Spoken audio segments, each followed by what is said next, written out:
Who are Freemasons and where did they come from? Whichever topic you don't start digging into, you're going to get caught up with the Freemasons in some way. But who are the Freemasons? Where did they come from? The Masons themselves say that they trace their history back to Adam and define Freemasonry as a system of very ancient beliefs. A system of interactions between initiated persons who understand philosophy and the divine order of the world. Masonic symbol on the $1 bill. There is a legend about the emergence of Freemasonry. There was an architect Hiram, who built the famous temple of King Solomon, and he had 3 disciples. And students wanted to move up the career ladder and grow up to the master. They began to pry from Hiram his secrets of temple construction, but the master did not give away his secrets. Then the disciples brutally killed their teacher in the temple of King Solomon. One pupil struck with a circular, another with a scientific needle, and the third struck his head with a wooden hammer. These objects have been considered symbols of Freemasonry ever since. The most common symbol of Freemasonry. But according to historical data, the origins of Freemasonry go back to the Middle Ages in the Guild Freemason. These are people who built Gothic churches and lived near the construction site for years and sometimes decades. According to their occupation, people formed shop fraternities, where there was communication and exchange of knowledge, views on life, professional secrets. But as time passed, people who had nothing to do with construction began to join this fraternity. And the fraternity began to change. The once narrowly professional society began to discuss politics, world order, the church, and so on. The fraternity changed from professional to philosophical. June 24, 1717 is considered the beginning of modern Freemasonry. On this day in London, from 4 building fraternities formed the first Grand Masonic Lodge.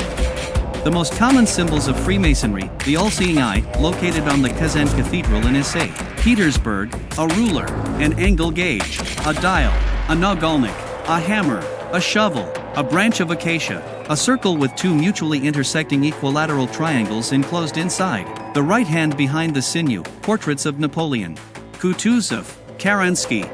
Masonic symbols on the Kazan Cathedral in St. Petersburg. The 18th century is considered the century of the dawn of Freemasonry, and it was then that the first time there was talk that the Masons are a merger of 2 powerful ancient orders, the Templars and the German Order of Rosenkreuzers. Freemasonry becomes popular and it comes to the elite, the best minds of the time, the heirs to the throne. In Russia, the first Freemasons appeared under Peter the Great, and some sources say that the emperor himself was a Freemason. But the dawn of Freemasonry comes during the reign of Catherine the Great. At the beginning of her reign, she has nothing against this movement, but exactly until she did not report that the heir to the throne, Paul, joined the Masons. Then Catherine begins to persecute Freemasonry, fearing that they could organize a palace coup, and the French Revolution, in which the Freemasons had a considerable influence, only fueled her fears. Yelagin, owning an entire island, headed the Russian Masonic Lodge. Masonic symbols on the medals of the times of Tsarist Russia. According to one version of the construction of the Moscow estate Tsaritsino, which was built by architect Bazanov for Catherine the Great, stopped precisely because of dissatisfaction of the Empress with the presence of Masonic symbols on the facades.